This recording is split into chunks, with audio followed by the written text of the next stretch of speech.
a vibrant and loving young mother. She was just an awesome person. She had a little feisty side to her because of the redhead, but she was always looking out for everybody else. Is found savagely murdered inside an office building washroom. There was insulated electrical wire used to strangle her. It appeared that there had been a sexual assault. Detectives pursue multiple suspects. There were problems with the marriage. They had had issues. They had been arguing. He was in the building the night she was killed. His prints matched the prints inside the bathroom stall. And hunt down an elusive killer. We talked to the attorney who states that he is probably somewhere in South America. I said, okay, where's he at? Can we get him? That no one could have imagined. I was in shock. I couldn't believe it. It was very unexpected to see him as the actual killer.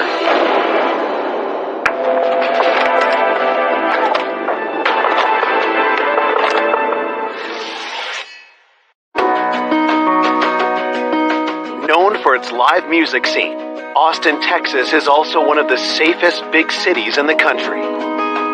Austin's kind of one of those cool vibe cities, and it's just a very good mix of people. There's a lot of green belts and parks and creeks and trails. It's a really neat place to live. Austin has not had the kind of crime and the volume of crime as other large cities. People do typically feel safe.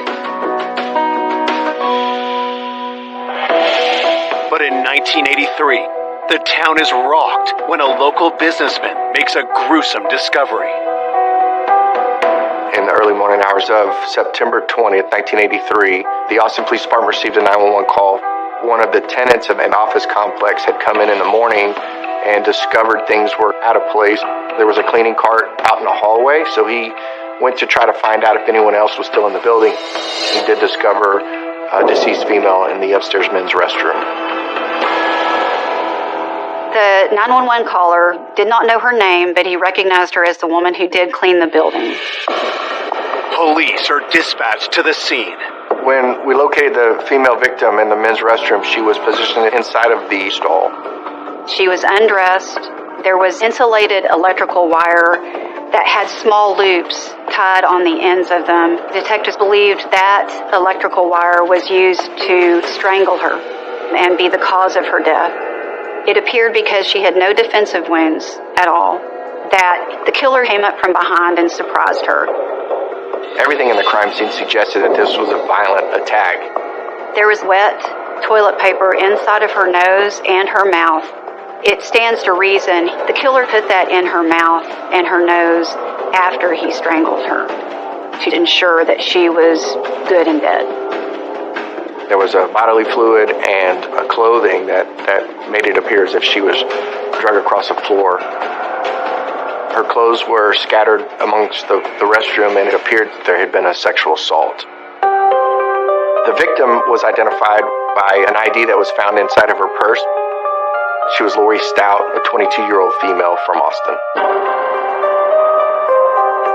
While forensics collect samples, investigators look for other evidence left behind by the killer. A significant fingerprint was located in the men's stall of the restroom. When dragging her in there, a person would almost have to brace themselves on the wall of the inside of the stall. The print inside the bathroom stall matched a print on the second floor fire escape. So the two of those were pretty significant. Had the killer fled through the fire escape after committing the murder? Detectives head down to the parking lot looking for more clues. They found that there was a spool that was used for insulated electrical wiring inside the dumpster. They also found some looser pieces of the same type of wiring that was used to kill the victim. Detectives bag the items for analysis. Back inside, police start piecing together a theory of who could have committed this horrible act. The fact that the victim was killed inside the building in the middle of the night suggested that whoever did this had access or a key to get in it. Detectives canvass the building and talk to employees, but determined that no one had seen anything suspicious. We were able to talk with two witnesses that saw Lori at about 12:30 a.m. as they locked up and secured the building and left. We know that she was last seen alive around 12:30 in the morning, and the employee at the building discovered her body around 8 a.m. So she died sometime during that time frame. Just as investigators are finishing up, a frantic man arrives at the scene. He identifies himself as Gary Stout and demands to know where his wife Lori is. Gary Stout told detectives he woke up that morning and discovered that his wife was not home yet from work. He got worried and he drove up to the building, which was a short distance away, and discovered her car still in the parking lot, but it was surrounded by numerous police cars. It was at that point that the police spoke with him and broke the news that his wife was found dead. He was obviously traumatized by what had happened. As police take Gary down to the station for questioning, the devastating news soon spreads to the rest of Lori's family. I was in shock. I couldn't believe it. My whole world changed. I no longer had my confidant, no longer had my best friend. It was horrible, horrible.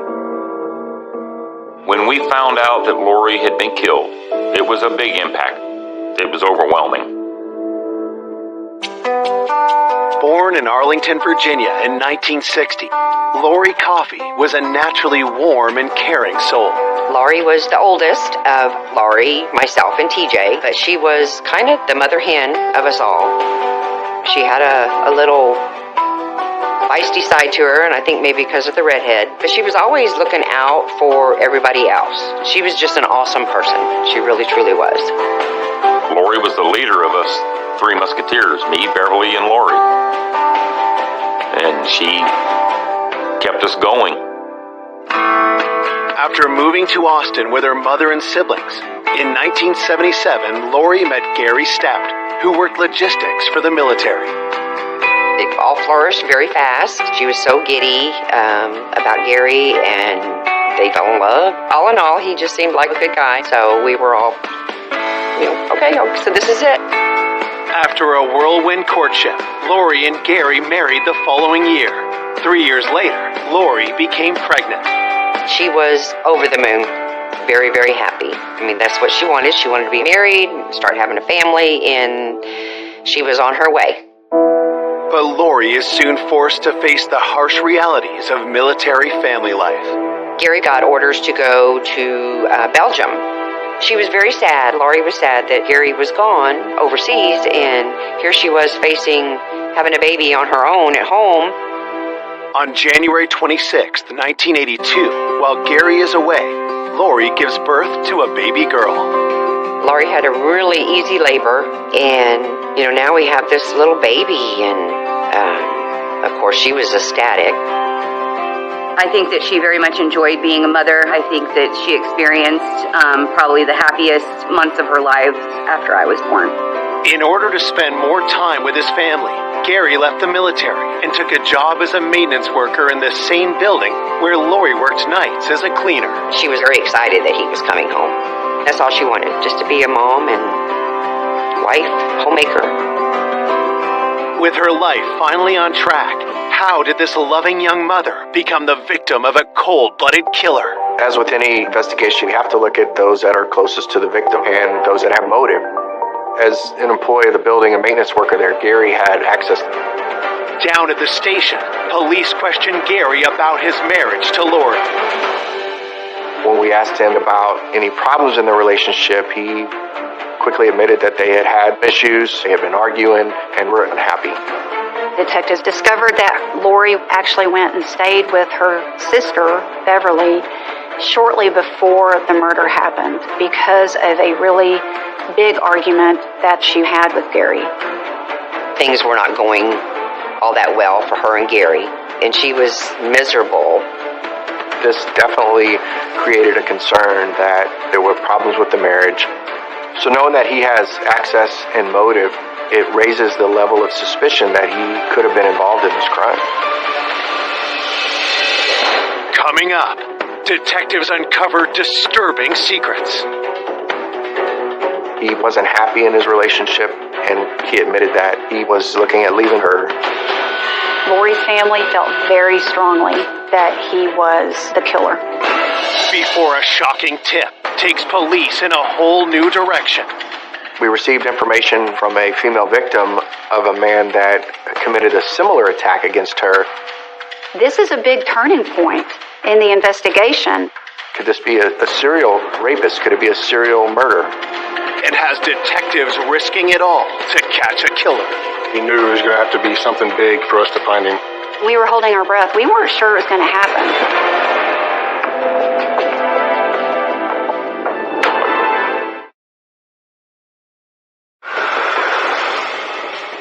Police investigating the murder of 22-year-old mother Lori Stout are questioning their first suspect, her husband Gary. When Gary was being interviewed, he was very forthcoming about the poor state of his marriage with Lori. So it was a little bit of a red flag. At this point in the investigation, we need additional information about problems that may be in their relationship. Lori and Gary were happy. When they first got married, she was proud to be a wife. That's all she wanted. But things changed when Gary returned from overseas. Lori wanted it to just be like it was before he left, and unfortunately that was not the case. So knowing the family's account of their relationship as well, knowing that it was a volatile relationship that created concern that he could have been frustrated with Lori and committed this type of act. When detectives press Gary for details about why his marriage was falling apart, he makes an alarming confession. He admitted that he had actually had an affair and was looking at leaving Lori. Gary tells detectives that he met a woman while overseas and that she had since come to visit him in Austin. At this point, the detectives are wondering, does Gary want Lori out of the picture given the very bad state of their marriage and the fact that he wants to be with this woman he's having an affair with? Gary explains that he ultimately chose to stay with Lori, but detectives become even more suspicious after they ask him for an alibi. He stated that the night before, he and Lori had an argument, so she went and slept on the couch. At one point, she finally just got up in the early morning hours, went to work. Gary did not have an alibi that we could confirm. He was at home with a young child, asleep. He could have left his house, gone up to the building, and come back. That would not be something we could verify. So the marital difficulties, and now we've got a big fight, and Gary having access to the building. He's somebody that they're looking at pretty hard. Detectives ask Gary to provide samples of his blood and fingerprints to be compared with evidence found at the crime scene. He was cooperative with us. He provided samples that were requested. Looking further into Gary's movements leading up to the murder, investigators reach out to his boss at the office building. The manager of the building informed the detectives that Gary had fixed a water heater the day before Lori was killed. And he used the same type of electrical wiring that was used to kill Lori. This was another extremely big flag in the case. All these things together really raised the suspicion that this is the guy. As police wait for forensic testing results, Lori's autopsy report comes in. Lori's cause of death was in fact strangulation, and that seemed to match the ligature found at the scene. What was determined is that a sexual assault had taken place. They were able to get a sample of semen. However, this is 1983, so there was no DNA testing available. In order to do any comparison, we used blood type antigens. This kind of evidence is helpful in narrowing down the field of suspects. When we found out how Lori was actually killed, it was disturbing. First thought to my mind, one sick individual. One very sick individual that did it. Pure evil. Absolute pure evil. Detectives eagerly receive the results of Gary's fingerprints and blood tests, but they are far from conclusive. Gary's fingerprints did not match the one inside the stall, but did match prints in the building. But he has access to the building and he is working there. His blood type, it matches the type found in the semen. But of course, Gary is married to Lori, so it's another piece of evidence that can go both ways. Ultimately, we couldn't use fingerprints or any blood work to exclude him. Running out of options, detectives try one last method to get to the truth. Gary Stout was provided an opportunity to take a polygraph. During that interview, he was asked if he was responsible for the murder of Lori, and he advised he wasn't. The results of that polygraph indicated that he was being truthful and there was no deception. Detectives were surprised that Gary passed the polygraph. Now, detectives have motive, they have access, but no evidence conclusively to show that Gary is in fact the killer. With nothing to hold him on, Gary is free to go. At this point, Gary is not ruled out as a suspect, but he takes a little bit more of a backseat. Looking for new leads, investigators turn their focus back to the numerous employees who work at the building where Lori was killed. What's difficult, particularly about a public space like this, is so many people have access. We talked to everybody that was a tenant in that building and started working our way through that process. Many of those folks were excluded based on fingerprints, evidence, everything else that could really put them to the side. But police learned that the building's tenants weren't the only ones who had access that night. We discovered that registration was being conducted from the University of Texas' satellite location at this office complex. And they stayed late after hours so that folks could come after work and sign up late into the evening. So this was definitely something of interest for us. Detectives were able to get the names of the male students who had gone in that night, and they had them come down to the police department and they got fingerprints of these individuals. Police processed the fingerprints of over a dozen students and receive an alarming result. We were able to rule everyone out on the list with the exception of one. We had a match, a fingerprint inside the men's restroom as well as a fire escape door. So this person is somebody we want to talk to and interview.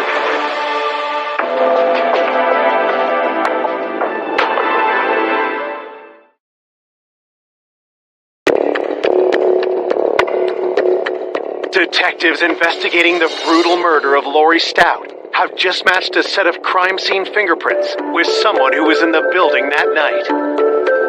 The University of Texas was having a sign-up registration at the satellite campus, which allowed people to come after hours in the evenings after work in order to get signed up for classes. So we start going through the list of registrants. Detectives were able to determine that there was one student whose prints matched the prints inside the bathroom stall where Lori was found, and also on the fire escape door on that second floor. That individual was identified as Robert Van Weese, and he was 18 years old. Investigators interview Robert about his movements on the night Lori was killed. He told us that he had been there for registration, and on his way out, he used the men's restroom upstairs. Once he was done in the restroom, he exited the fire escape because it was closer to where his vehicle was parked, which would explain why his fingerprints were found in the men's stall and the fire escape door. Robert Van Weese did acknowledge that he saw the cleaning lady, which was our victim, Lori, after using the bathroom on the second floor before he exited the building.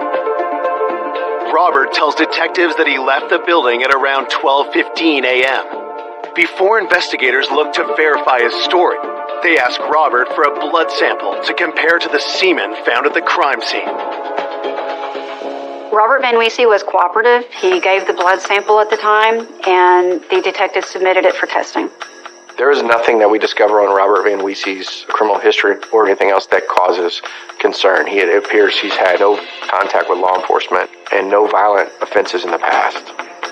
He came from a family that is very well respected. His parents are pretty well-known surgeons in the Austin area. There didn't seem to be anything that would suggest him to behave in this kind of violent way. While they wait for the results, detectives look for anyone who can corroborate Robert's story. Detectives interviewed 2 employees of the education office, and they confirmed that they saw Robert Van Weese leave the building at 12:15. We know Lori was still alive because there were witnesses that confirmed she was alive at 12:30.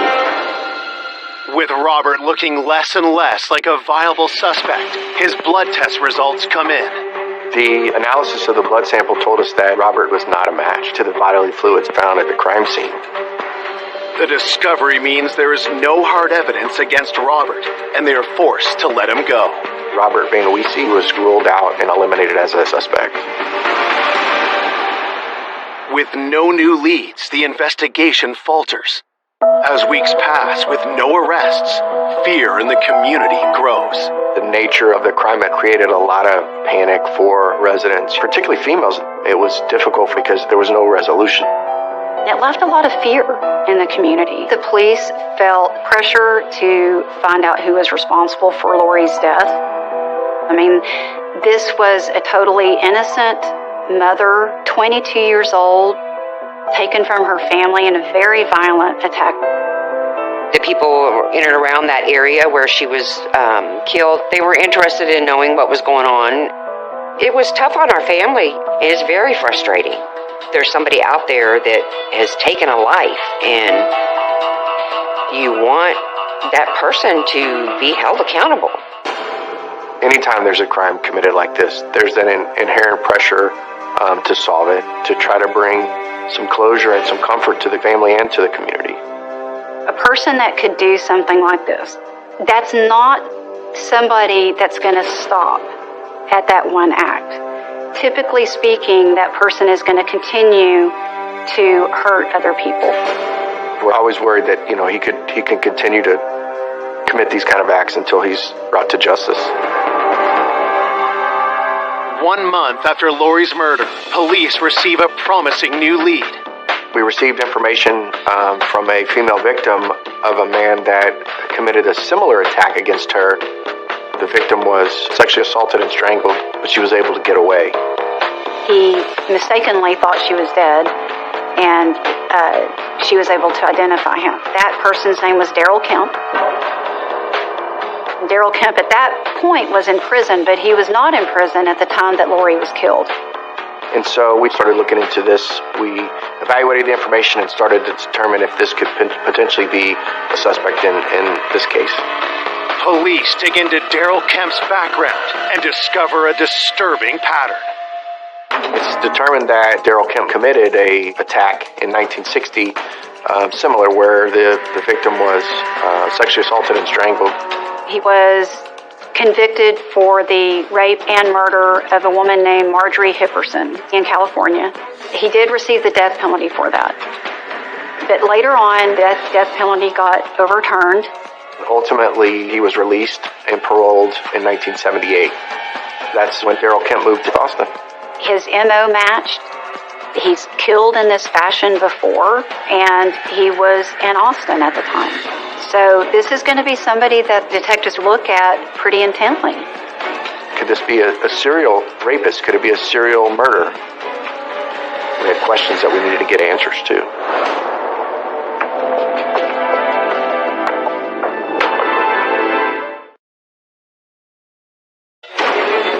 One month after young mother Lori Stout was found raped and murdered in a bathroom stall, police are investigating a tip that she was the victim of convicted serial killer Daryl Kemp. Detectives at this time were thinking that Daryl Kemp was a strong possibility as a suspect because of the similar MO, which was sexual assault and strangulation. Investigators learn that although Daryl is currently in jail for an unrelated crime, he was a free man at the time Lori was killed. Detectives head to prison to question him. The difficult part about interviewing somebody like Daryl Kemp is he's obviously been down this road before. He's got knowledge of how investigations work, and so information may be withheld or may not be genuine in his responses based on where he thinks or feels like your questions are leading him. Detectives start by questioning Daryl about where he was around the time of Lori's murder. They're asking him questions that would help tie him or connect him to the area that the building was located in. They asked if he knew where this building was, where he lived, basically to try to put him in a geographical area, figure out where he frequented. Daryl tells investigators he wasn't near the office building where Lori was killed and has no ties to the area. Daryl Kemp was asked if he was familiar with Lori Stout. He said he wasn't. Things that we're trying to pay attention to is whether his statements are truthful. Does his body language support his statement? Does it appear he's being deceptive? And is he forthcoming with his answers? Not trusting the word of a convicted killer, detectives shift gears. He was asked if he would take a polygraph. He hesitated with that because he didn't trust polygraphs. He is not cooperative at all. It's the same story when investigators ask him for his fingerprints and a blood sample. Again, he was very uncooperative. Based on all the evidence collected, we had enough information to obtain a warrant. Police collect Daryl's samples and eagerly wait for the results. When the results of the analysis were returned, it was determined that he was not the suspect in this murder. It's very difficult and frustrating because we're at a stalling point again. With no other leads, the case once again hits a wall. As the months turn into years, Lori's loved ones struggle with the lack of closure. Why are we not getting any answers? Give us something. I myself have been lost without her. Every time October 1st rolls around, first thing I think is, it's Lori's birthday. Anytime when September comes around, when she was taken from us, it's not good. The suspicion that Lori's husband Gary was the killer continues to linger and causes a deep divide. My mother's family, even members of his own family, believed that my dad was involved. We all still had that suspicion that Gary had something to do with it. Eventually, Gary takes Dale and moves out of state. Gary, he didn't want to have anything else to do with us. So it was like, oh my God, now we can't see Dale. I lost my sister, but I also lost that connection with my niece. Being so young, she didn't really remember her mom. So it was probably quite hard on Dale. When I was growing up, there weren't a whole lot of conversations about my mother. It was just the understanding of she wasn't there anymore. As Dale grows older, she begins to ask questions. My dad did not like talking about it. I did not have a family member sit me down and explain to me that this is what had happened to her. It wasn't until I got older, got access to the internet, that's when I learned that she was attacked, that she had been strangled, that she had been raped, and then she had been murdered. It was very overwhelming finding out about it in that way. Lori's family continues to push for her killer to be brought to justice. We never gave up hope. We tried to keep it fresh and focused on it. We were constantly checking in. We had to get this case closed to help give our family a little peace. It was overwhelming. The pressure finally pays off. And in 1992, nearly 10 years after Lori's murder, a new team of detectives reopen her case. Now we have new eyes looking at everything. They look at the crime scene photos. They read all the police reports. They look at the various people that were interviewed. Part of that process is to go back and look at old evidence. Are there things now that are available to law enforcement that weren't previously available? Is there testing that can be done? Now we're in 1992, so we have DNA testing, which is much more powerful. With that in mind, investigators revisit their prime suspect, Lori's husband, Gary Stout. So Gary was contacted again and provided a DNA sample, which was compared to that obtained at the crime scene. Police are hopeful that they'll finally have the evidence they need to make an arrest. But when the results come back, they are shocked at what they reveal. It was determined that Gary was not a match. So officially, he could be ruled out as a suspect and remove the cloud of doubt that had been hanging over his head for some period of time. I do believe that my father felt relief, but it was very difficult for him to talk about. With Gary cleared, cold case detectives go back over the old files, line by line. With any review of a case, you look at who's been interviewed, who's been eliminated, and what was discovered is that one of the reports that was provided as far as the blood typing seemed to have an error. The documentation that was used to finalize the forensic report that excluded a suspect actually showed that there was a clerical error in that lab report. And that particular suspect should have been included as a suspect, not excluded. This is a big turning point in the investigation.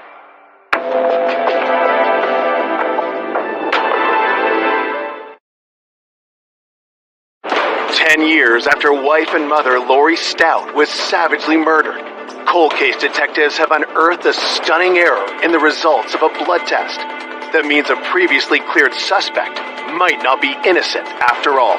What was discovered is that the report said the subject could be eliminated, but there was a clerical error in the document and it should have read that he could not be eliminated. This suspect is Robert Van Wiese, the 18-year-old University of Texas student. He was in the building the night Lori was killed, registering for a class, and he's the same person whose prints were found inside the bathroom stall and also on the second floor fire escape door. Detectives look into what Robert Van Wiese had been doing the last 10 years. Robert Van Wiese had no criminal history.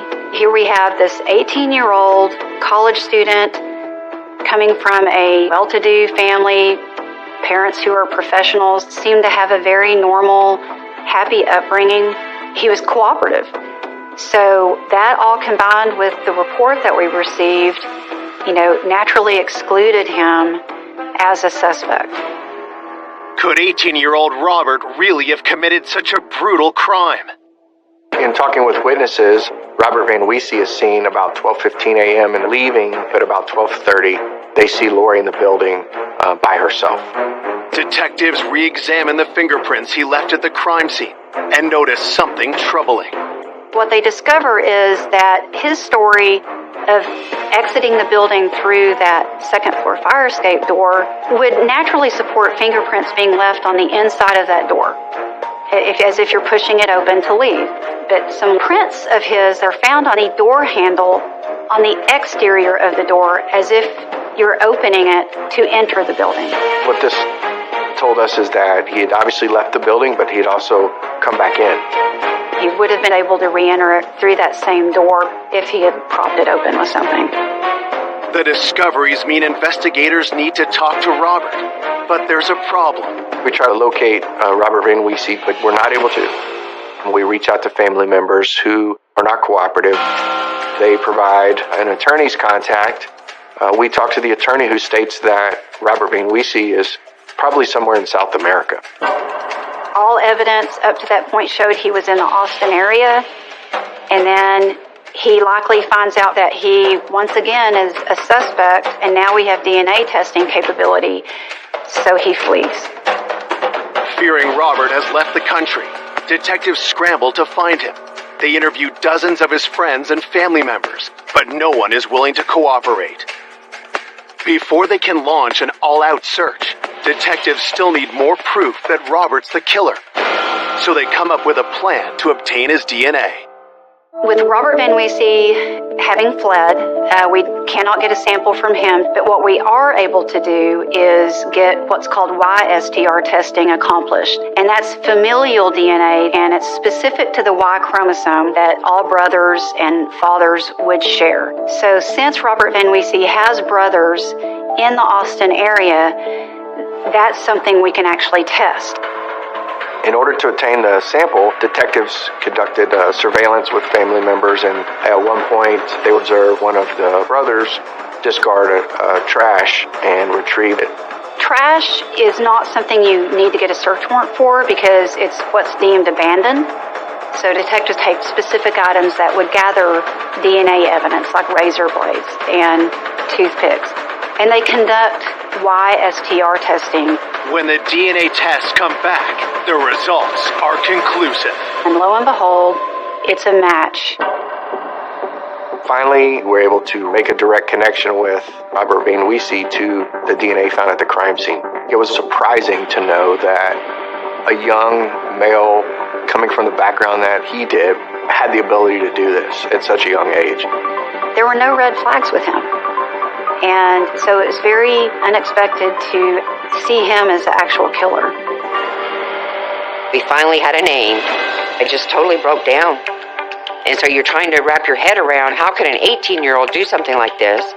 It was shocking because I was 18 myself at the time. I would have never have had that cross my mind. I said, okay, where is he at? Can we get him? And then that's when we learned that he was gone. Robert Van Wiese is charged with murder and unlawful flight to avoid prosecution, and a warrant is issued for his arrest. Investigators team up with the FBI and launch an international manhunt. The Van Wiese family owned a lot of properties throughout Mexico. We conducted telephone toll analysis. We looked at financial records. We monitored travel of Van Wiese's family. We did a tremendous amount of ground surveillance on locations where we thought he might be. There were some tips that the FBI received for sightings of Van Wiese in Mexico in certain locations, but we weren't successful in locating him. Years pass with no sign of Robert, but detectives refuse to quit. All you want to do is bring the guy back so he can face justice and get some kind of closure for the victims. But even the FBI, we have limited access, limited resources, and Mexico is a big country. There's plenty of places for him to hide. It is very frustrating because for me, I've lived my entire life waiting for justice, but also very cognizant of the fact that it may never happen. Then, in 2016, the hunt for Robert Van Wiese takes a promising turn. Van Wiese had been on the run for 20 years, so I knew it was going to have to be something big for us to find him. And so we discussed it, and we said, let's do it. Let's go for it. On December 13th, 2016, the FBI places Robert Van Wiese on their top 10 most wanted list. This was huge for our case because it brings awareness, but also that comes with a $100,000 reward. So it was exciting to know that we're making traction. Once we announced his addition to the FBI's 10 most wanted list, we again interviewed people that knew him and possibly knew where he was. Probably the most important interview was with Van Wiese's mother. We said, Robert is going to be arrested. He is coming home. The safest way is to turn himself in. I think the mother realized with the $100,000 reward, his name on the 10 most wanted list, that it was going to be insurmountable that he was going to get arrested. The pressure pays off, and a phone call comes in that changes everything. Robert Van Wiese's attorney contacted the district attorney's office to let them know that he wants to turn himself in.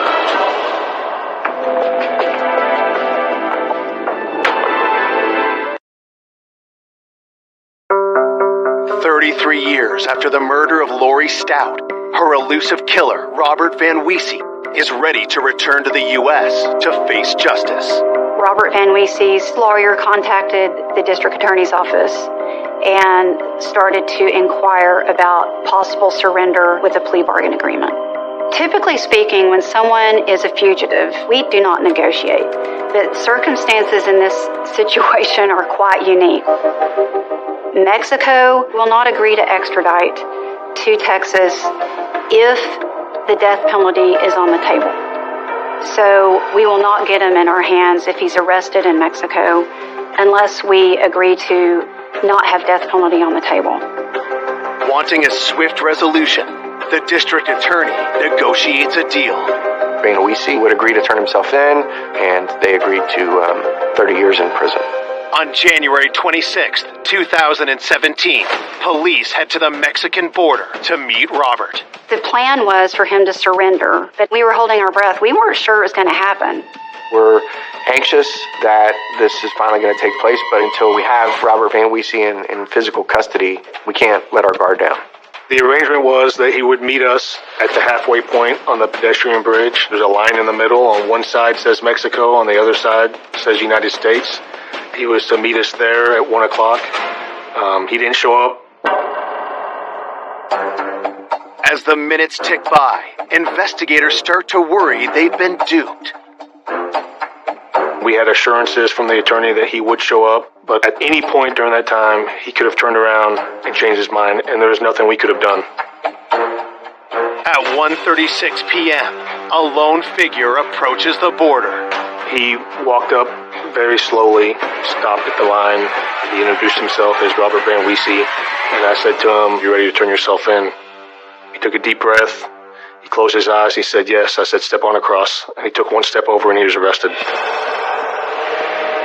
Seeing him walk across that bridge and seeing law enforcement put handcuffs on him, it was extremely satisfying. There had been so much work from so many different people over the years that from 1983 up until 2017, now we have somebody that's accountable and be brought to justice, was one of the most rewarding experiences in my career.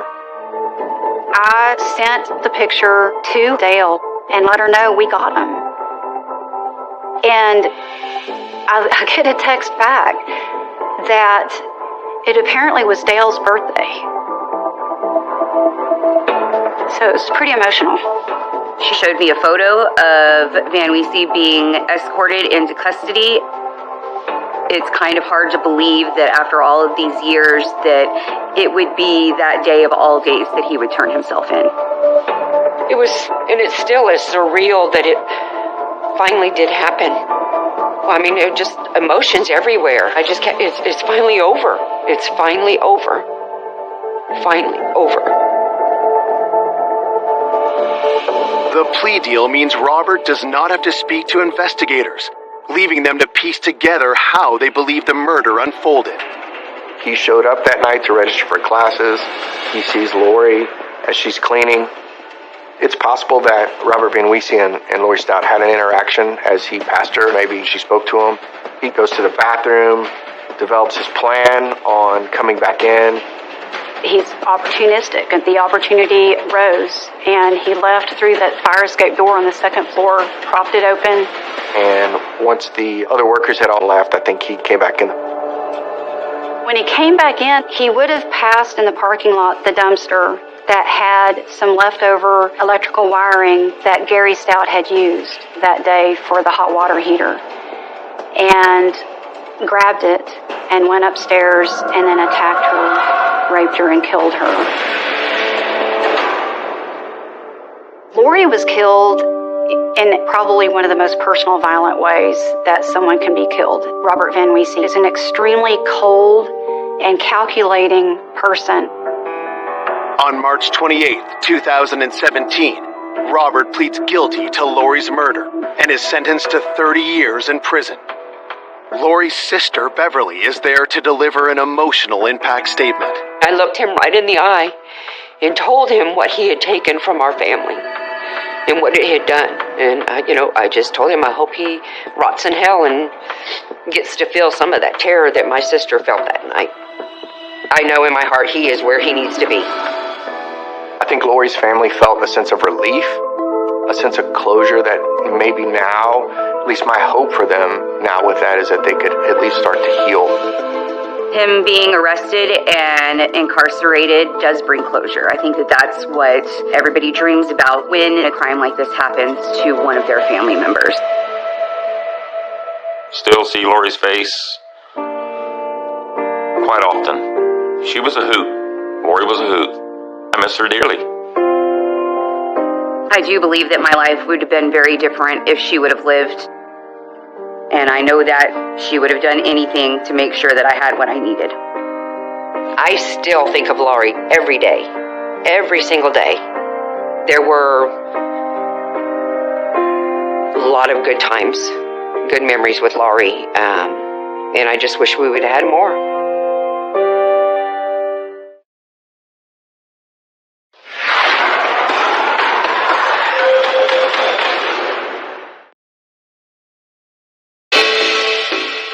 A devoted mother of four. She was just the ultimate mom.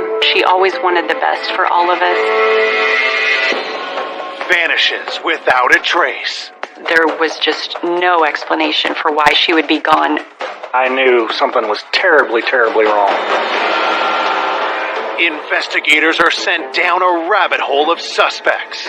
He said that the subject will never be found. My mom did not have an enemy in the world other than him. He disliked Patricia Kimmey. He hated Patricia Kimmey. He wished harm to come to Patricia Kimmey. And discover grisly clues. We found Patricia Kimmey's dentures. We did find blood in the back of the truck. And a money clip that was soaked in blood. Until a shocking revelation She told investigators she knew where Patricia Kimmey was. changes everything.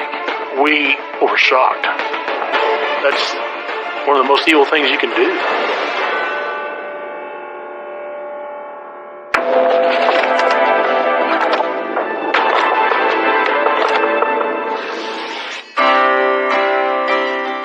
Horton, Kansas, a tiny farm town deep in America's heartland. Horton's a town of several hundred people. It's kind of a quiet town. Overall, there's not a lot of crime. Horton is a rural area surrounded by cornfields. Everybody knows everybody. It's just a typical Midwest small town.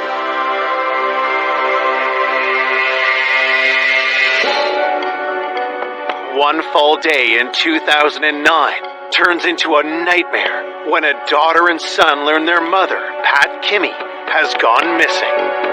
That Saturday, I got a phone call from my mom's best friend.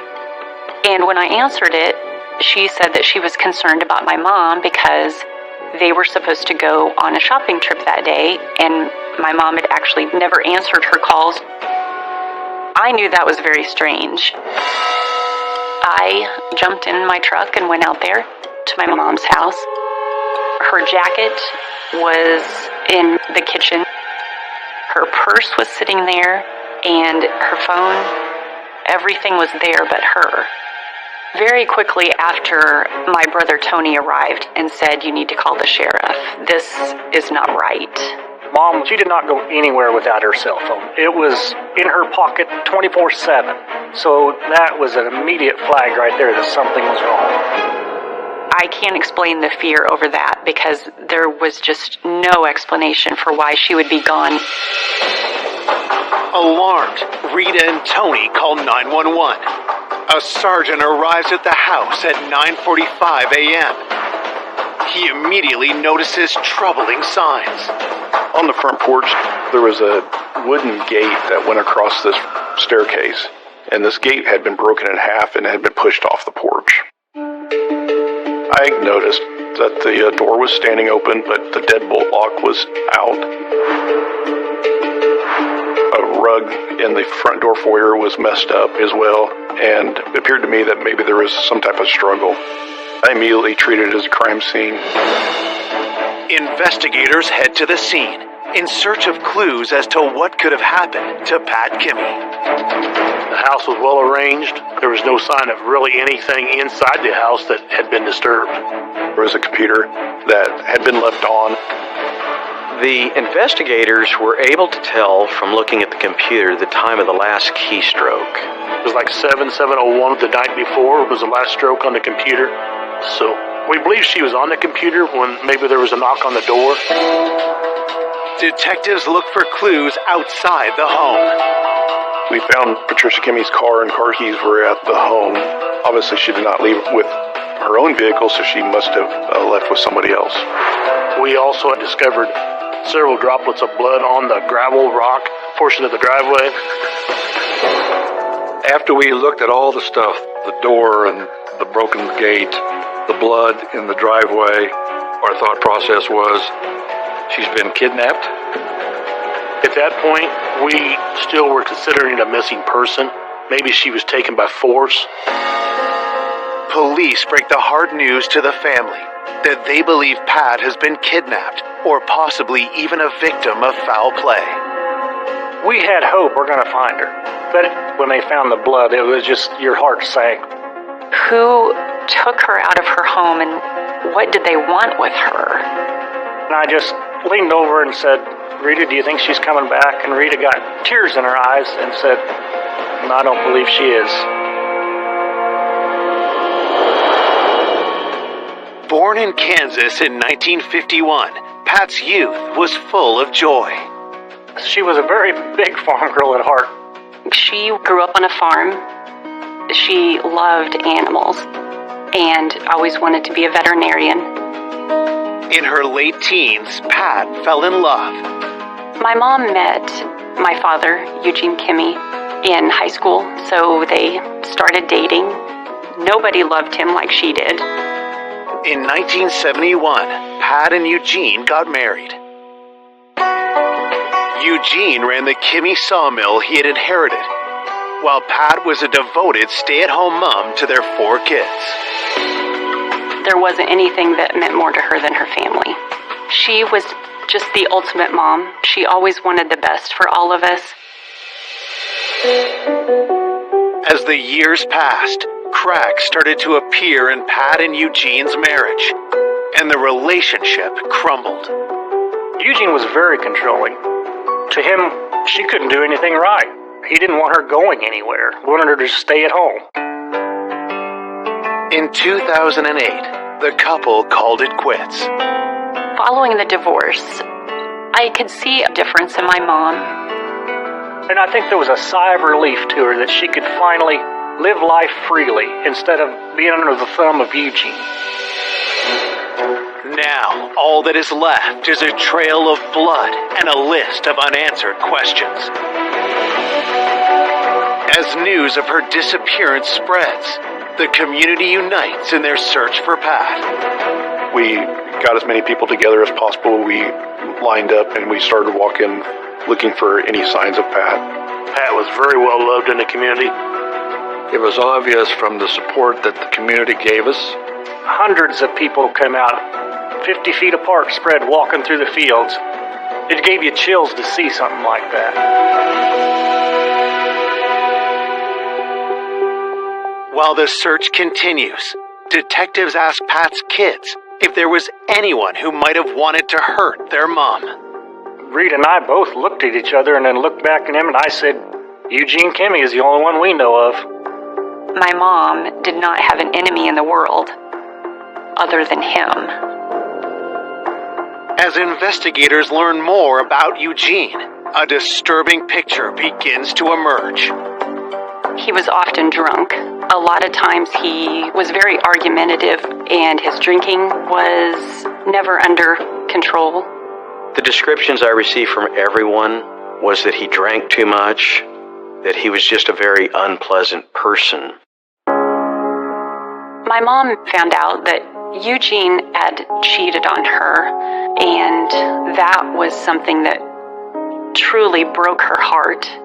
All of us told her, get out. Nobody should have to put up with that. So that's when she decided enough was enough. Pat divorced Eugene a year before she went missing. Mrs. Kimmy ended up getting the property from the divorce. Pat had won a very large settlement with the alimony payments being made. There was a huge payment going out every month to the sum of about $2,300. So he was bitter about that. Eugene said it was unfair. Was constantly complaining to everyone the amount of money he had to give her, and Eugene didn't think she was entitled to anything. Detectives also learned Eugene had made sinister remarks about his ex-wife. People in the community told us that he had made comments about how he wished she was dead. He was constantly saying that he wanted her gone. He had actually been telling people that he would like my mom to just disappear.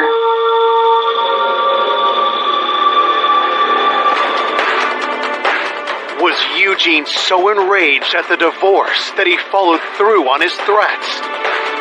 I don't think there was much question in anybody's mind of who had a motive to harm Patricia Kimmy.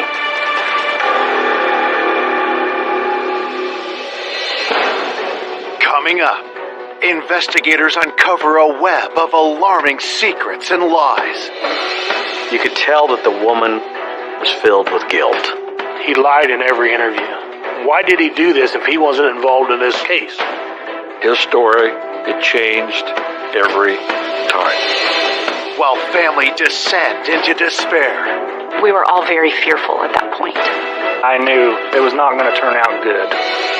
Before the truth blindsides everyone. She was fighting for her life, kicking on that ground. You really couldn't make up a case like this.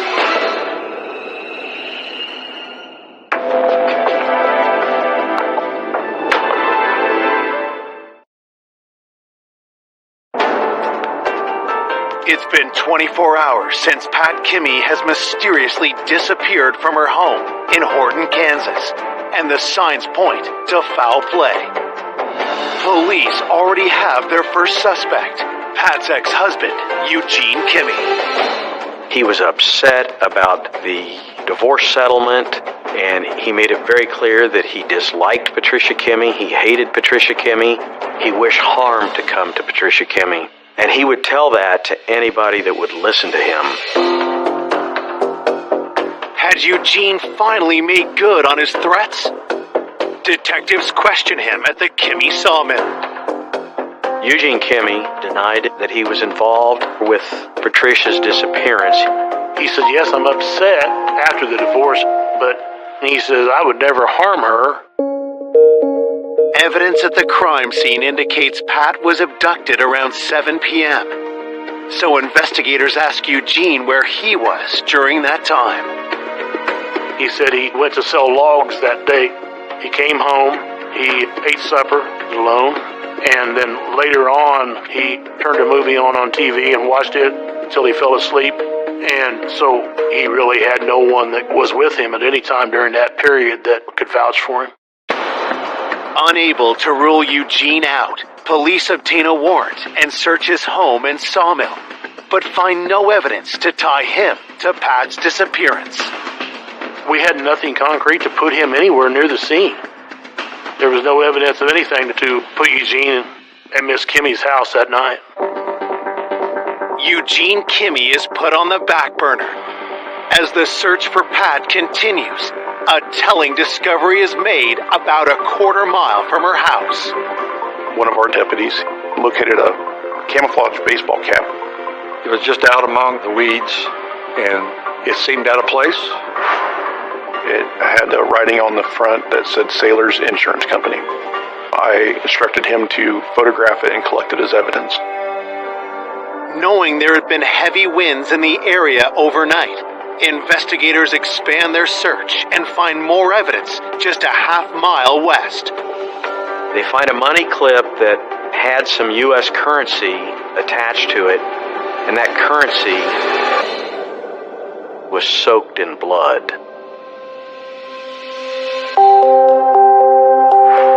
We found a bag containing some rifle shells that had blood on it. There was coins on the roadway that had blood on them. All these items was collected and sent for DNA testing. And then just to the east of that, there was an area in the grass that kind of been pushed down. They noticed that the grass was matted down in an area about the size of a person, which led them to believe that a person had been on the ground in that location.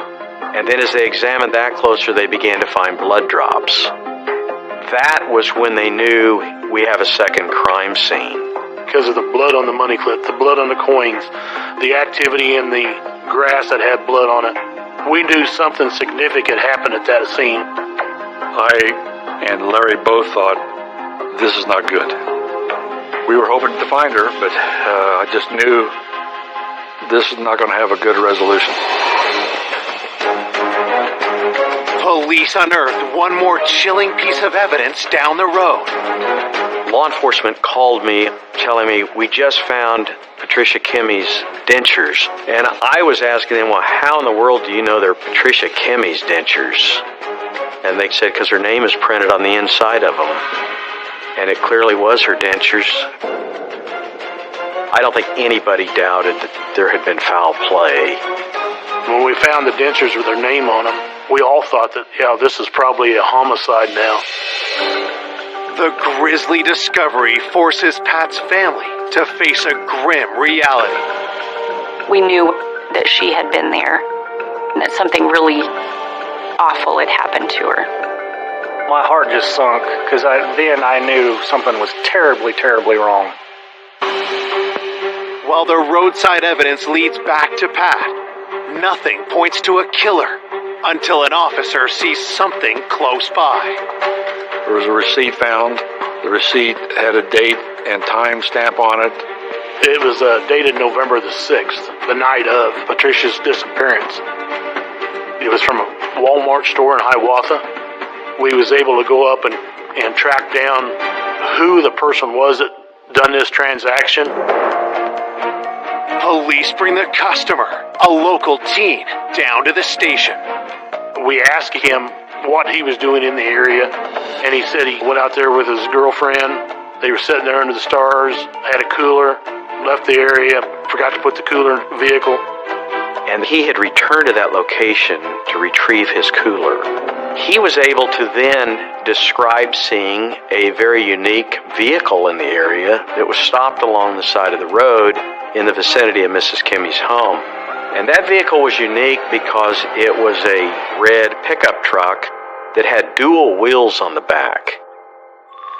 What the teen tells police next leaves them stunned. He also described that as he drove past that truck on the side of the road, he could see what he believed was a pair of legs in the deep grass, and that those legs were possibly kicking, as if someone was laying on their back in the grass and kicking their legs. We all thought that, someone was fighting for their life, and as close as it was to Mrs. Kimmy's house, we immediately thought, well, that was probably Pat on the ground. It was a good break, and it was something that we knew we were going to have to start focusing on and find out who was capable of kidnapping and murdering Patricia Kimmy.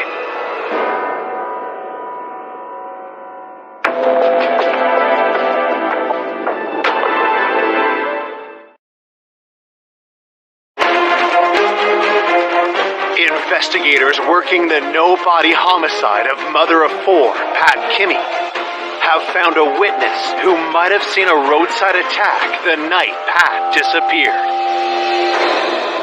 He was out with a girlfriend, and on the north side of the roadway, about where the items were found that had the blood on them, he saw a red dually pickup.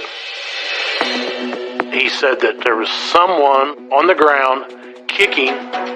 He didn't really see anything other than that, and he left the area. I think at that point he was young. He was scared of what was going on, and really, I don't think he knew exactly what to do at the time. There was no reason for him to be making that story up and put himself at that location when he didn't need to. So his story was pretty believable. The gal that he was with, we talked to her. He had accounts for everything that he had done that evening. His girlfriend backed up what he said, so we had no reason to believe him of being a suspect. If that truly was Pat Kimmy in the grass, detectives know it's imperative to identify the driver of the red dually truck. To have a description of a red dually pickup was really a strong lead. A dually pickup truck is a pickup with dual tires on the back of it. My first thought was, we've got a potential suspect vehicle that we need to start looking for. As police search ownership records for red dually trucks, they receive the forensics report from the crime scene. The DNA on the Sailor insurance hat was found to be that of a male. Investigators were able to obtain DNA off of the sweatband on the inside of that Sailor ball cap. But you can't just take DNA and say, whose is this? You need a comparison. No match is found in the criminal database for the ball cap DNA, but other evidence is more conclusive. The money clip, the coins, the blood on everything found at the second crime scene, all was that of a profile that matched a female. And so we were able to get the DNA and be able to positively identify that blood as belonging to Patricia Kimmy.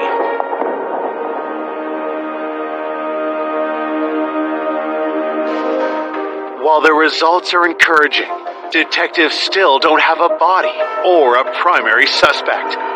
Then, a week after Pat vanished, her daughter Rita remembers something. I was just thinking about my mom and pulled up her picture to look at on the computer. And there was a memory I had of her talking about a man who had worked on her house. His name was Dane. Mom had a contractor at her house. Dane DeWeese, and she had some work, and she had to call him back a couple times because she wasn't satisfied with it.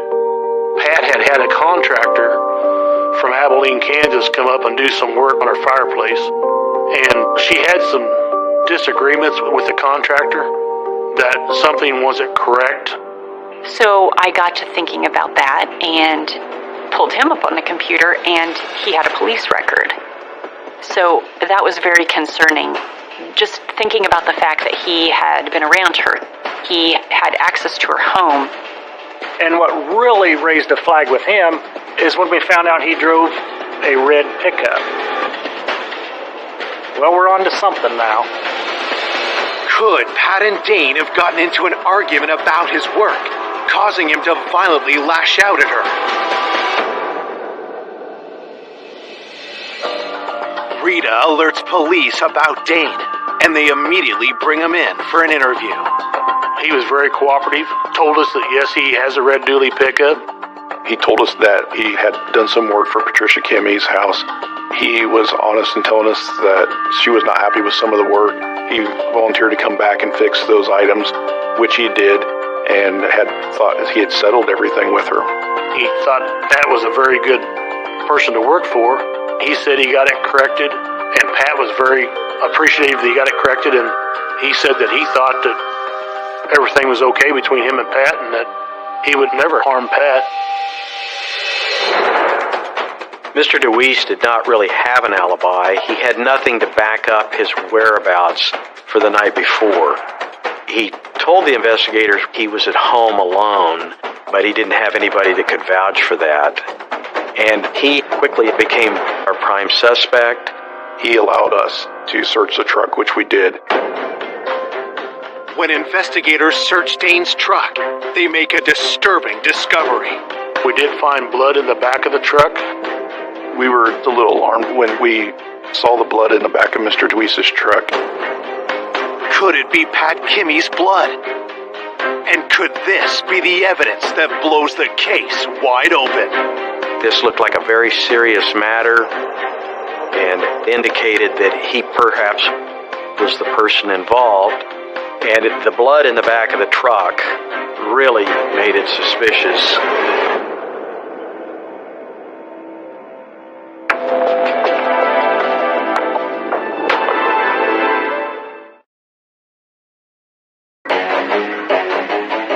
It's been a week since Pat Kimmy was abducted and likely killed. Police suspect contractor Dane DeWeese is involved and have found incriminating evidence in his vehicle. In the pickup, we did find blood in the back of the truck. Mr. DeWeese volunteered that he had recently been hunting for deer, and there might have been some blood and fur left in the back of the bed.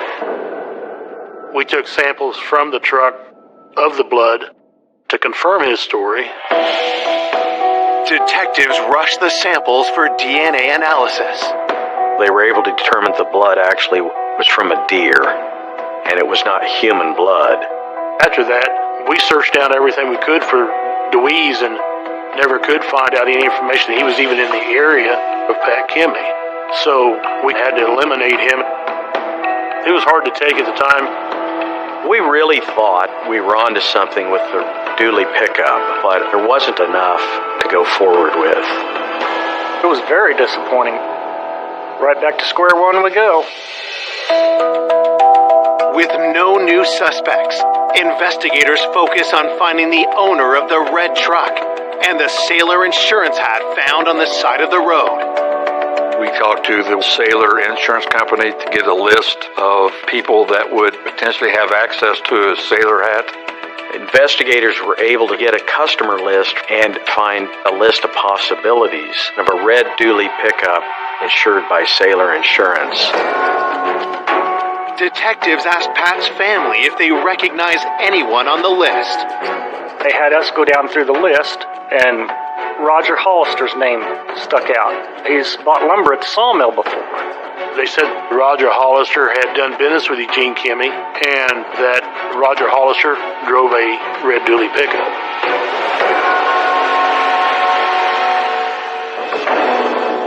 Roger Hollister was reported to be somewhat of a hothead, kind of a person who got upset a lot, kind of a person who could be violent.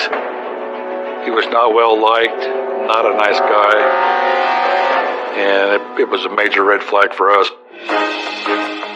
Believing Roger could be a major suspect, detectives rushed to the Hollister farm to interview him. We were able to contact Mr. Hollister at his house.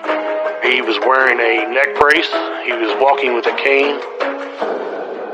We thought, he's a frail old man. There's no way he could be involved in this.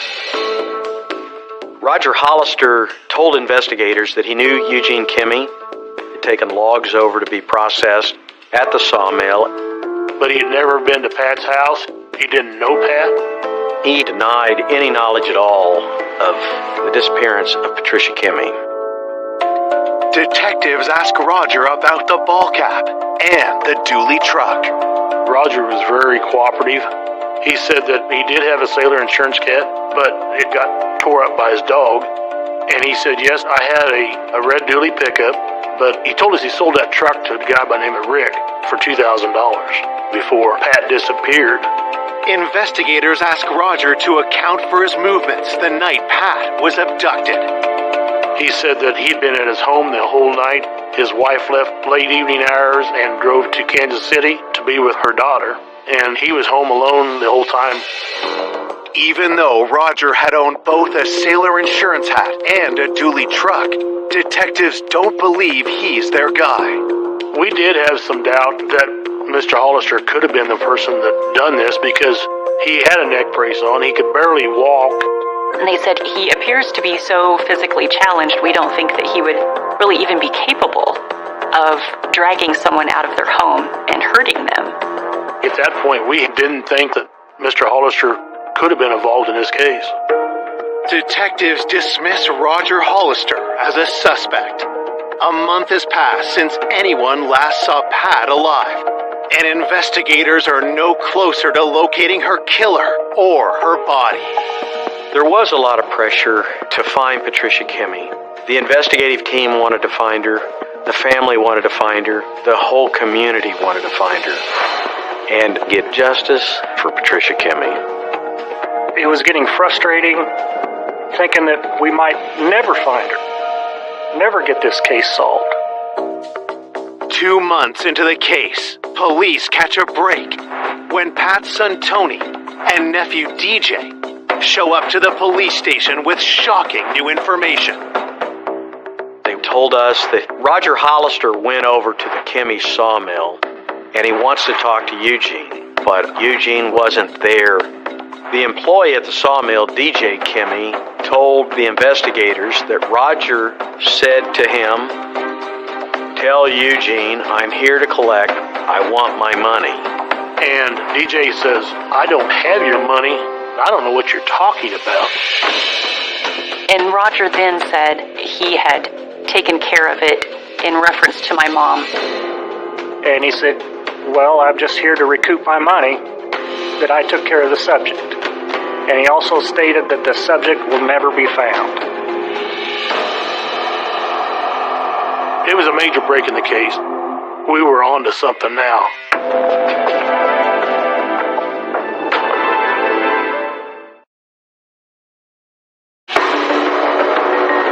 Police are investigating the disappearance and homicide of 58-year-old Pat Kimmey. Now, 2 months into the case, they've learned from Pat's family that Roger Hollister has come looking for money, claiming he got rid of Pat. When Roger said the subject will never be found, referring to my mom like that, we were all very fearful at that point. Pat's nephew DJ tells police he remembers he saw Eugene and Roger talking at the Kimmey sawmill one day.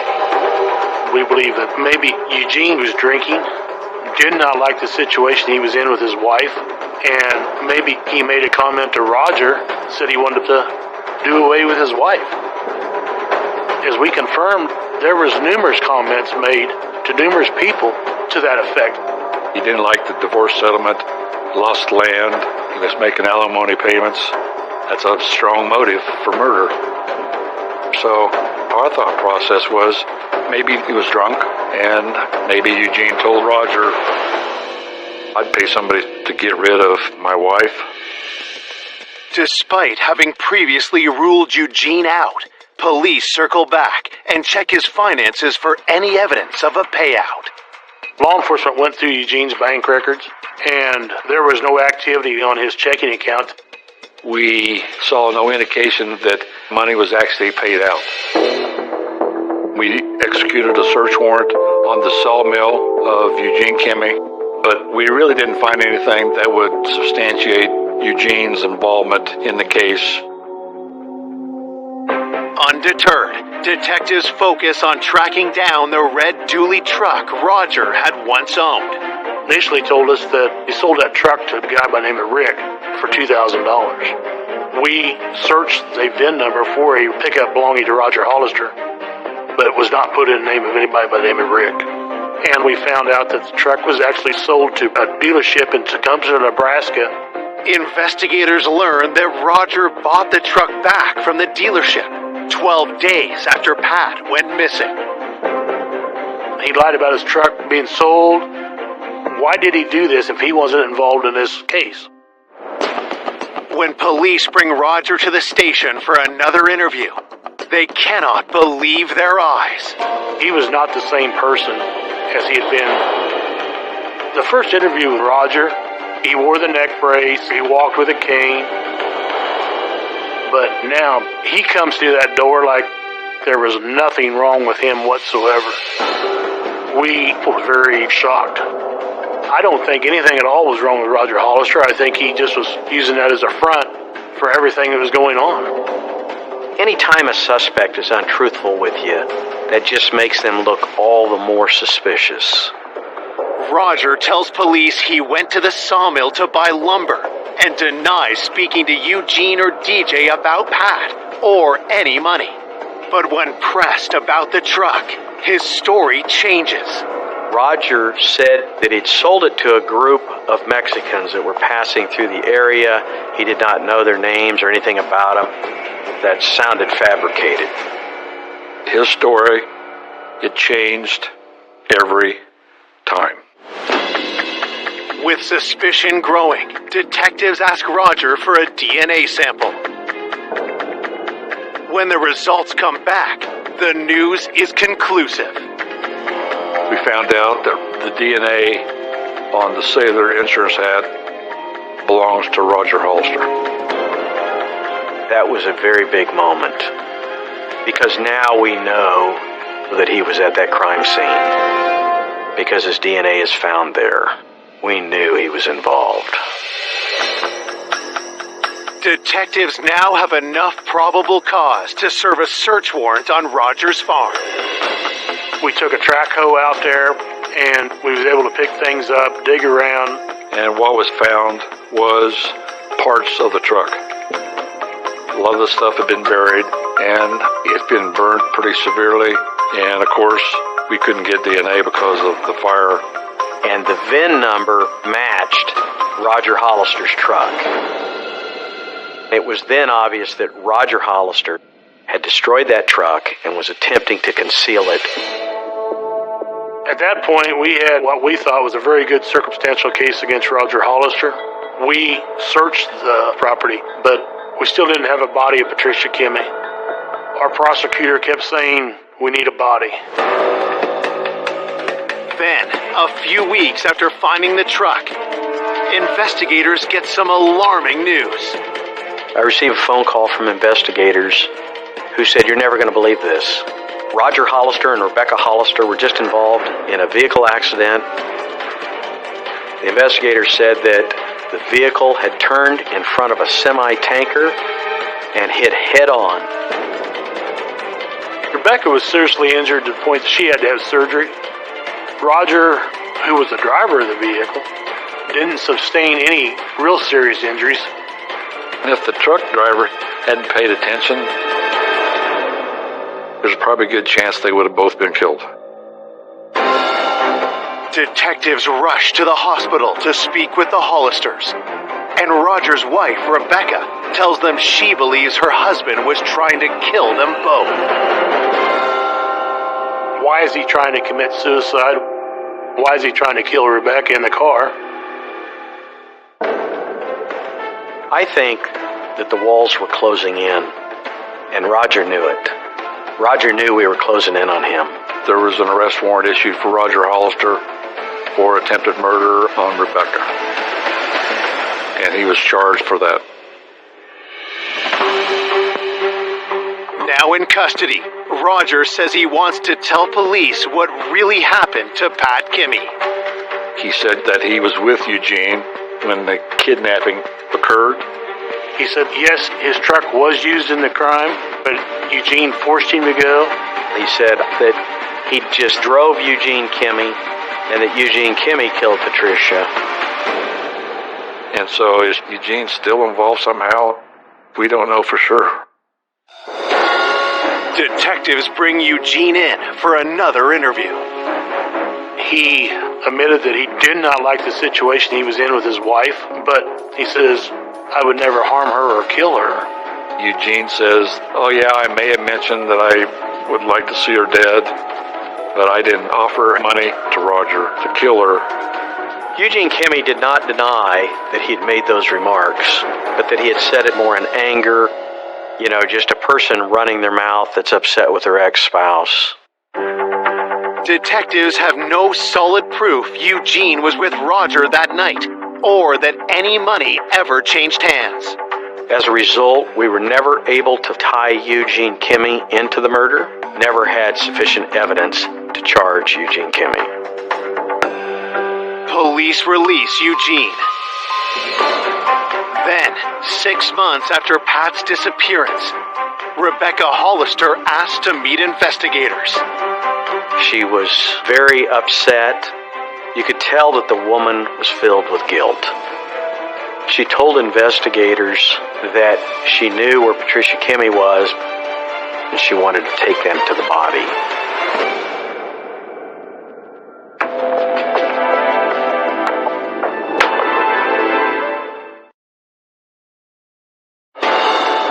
It's been 6 months since police believe Pat Kimmy was abducted and murdered.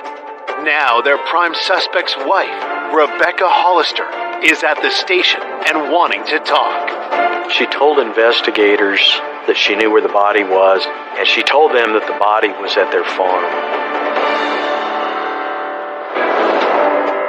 We were shocked. I think she was realizing that she better come clean, and I think she decided to do the right thing by giving us the body. Rebecca Hollister was offered immunity if she would cooperate with us and be truthful. We would grant her immunity from prosecution. Rebecca claims her husband, Roger, told her where he buried Pat Kimmy on their 40-acre farm.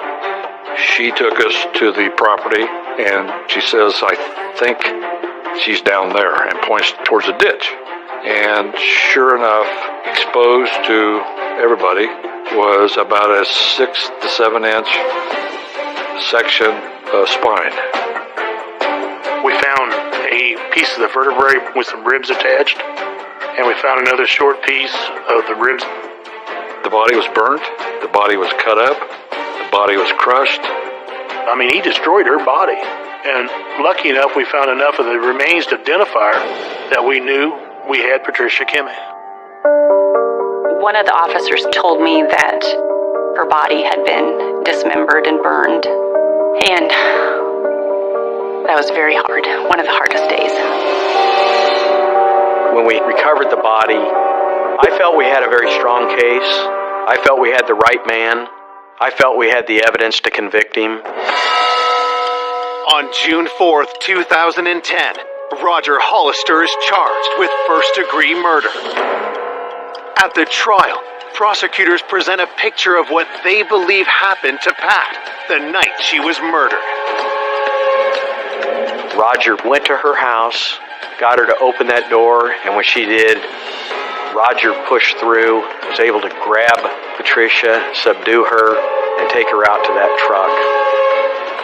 He got her into that truck and took off down her driveway. As he turned the corner onto the gravel road, she somehow got away from him. She jumped out of that truck and he pursued her into that ditch. There was a confrontation. I think she put up one heck of a fight, and she was fighting for her life when she was killed, kicking on that ground. We believe that Patricia Kimmey died on the side of that road where the evidence is found, and that he then got her into that truck, returned back to his farm, and tried to burn the body, and then chopped up what was left and buried it there on the side of the creek. And then he went and tried to get his money. We were never able to recover any financial records indicating any money changing hands. But yet we knew that had to be the motive because Roger Hollister had no other reason to kill Patricia Kimmey other than hoping to being paid by Eugene Kimmey. We believed that maybe Eugene was mouthing off about paying to kill Patricia and that Roger heard that. I think that Eugene made one of those drunken comments that he would like to see his wife dead, and Roger acted alone and went out and done it. That was a very big shock. You really couldn't make up a case like this, and it really was like something written for TV, but it wasn't. It was real. To cut a body up and burn a body up, that's one of the most evil things you can do. It was very unexpected. There was a lot of twists and turns, but ultimately we just wanted justice for Mom. On March 1st, 2011, a jury finds Roger Hollister guilty of murder. At the sentencing, Roger got life without the possibility of parole, so we knew once he was in prison, he was not coming out until it was a pine box. 2 years after being convicted, Roger Hollister dies in jail from ill health.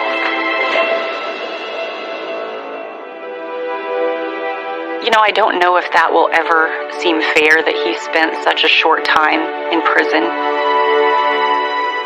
It wouldn't be enough if it was 1,000 years for taking our mom's life. I think we all just hope to be half of the person that she raised us to be. Our mother was a saint on earth, the kindest woman you'd ever meet. There's no doubt in my mind she's in heaven with God above. You just miss her every day.